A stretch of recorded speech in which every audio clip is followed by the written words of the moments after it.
The next step of the method, after you've done the 180, is to go ahead and start marking your pattern. So I'm going to go ahead and mark 7.7 and 7.8. Then you skip a page and then go to the next pattern, the marking. So in this case, I'm doing 7.7 again and 7.9. Skip a page,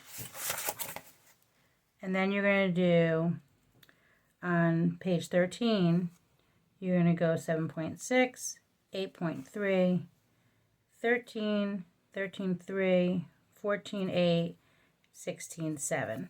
Again, skip a page, and then go ahead and continue your marking.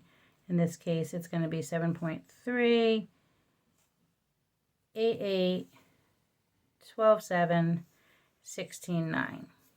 And you go throughout the whole book marking.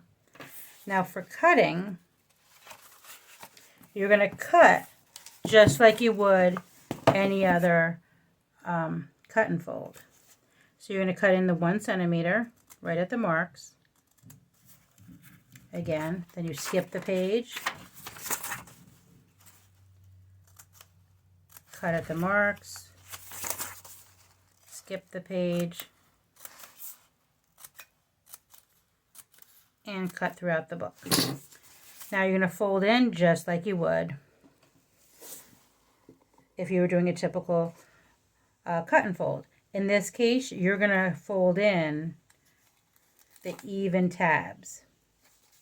So this would be tab 1, fold in tab 2, tab 3 stays. Then you're going to skip the page. This is very similar. You're folding in only that even tab. So let me show you on a more complicated page. Now we have many tabs. So tab 1 stays, evens in. So there's your 2, your 4, and tab 6 goes in. And then you're going to go throughout the whole book doing that. After you've completed all of that, that's when the fun part starts, and you can add in your cardstock.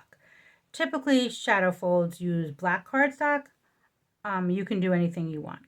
So be as creative as you want, but we'll meet back after I've completed this section, and we'll do the cardstock together.